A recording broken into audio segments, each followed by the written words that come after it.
ana jambo gani la kuambia na jinsi ambao wanaona WWK ni ya wamama?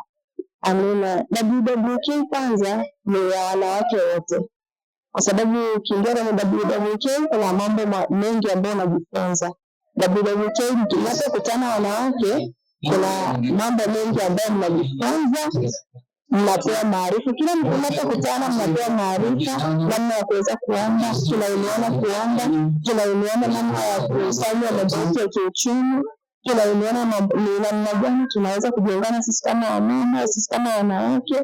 Lakini pia binti ambaye anaingia kwa WWK ataweza kujifunza namna gani anapokuja kuwa WWK, anakuja atakuwa imara kwa sababu ashajifunza kuomba, ajifunza kuwa namna gani aweze kulinda ndoa yake kwa maombi, kufanya mambo ya kiuchumi.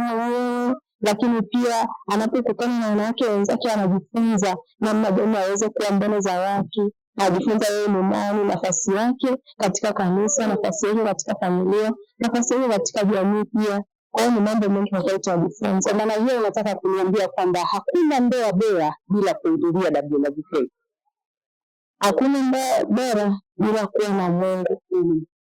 Sasa dhumuni kubwa la kuwa na WWK, kule tunaenda kujifunza mambo mengi yanayotusaidia pia kwenye ndoa.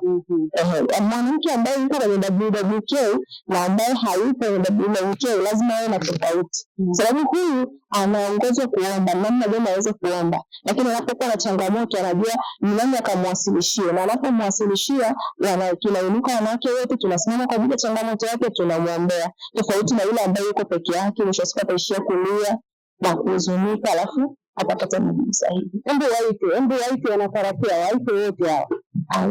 Mimi napenda kuwakaribisha tarakia nzima, wanawake wote waje kanisani kwetu. Tuna chama kizuri cha wanawake ambacho kinafundisha wanawake wote maadili, kinafundisha wanawake namna ya kuomba, namna ya kuhendo changamoto zao katika ndoa, ili tuweze kuwa wanawake wazuri wanaomtumikia Mungu. Kwa hiyo karibuni sana watu wa Mungu, tunawapenda.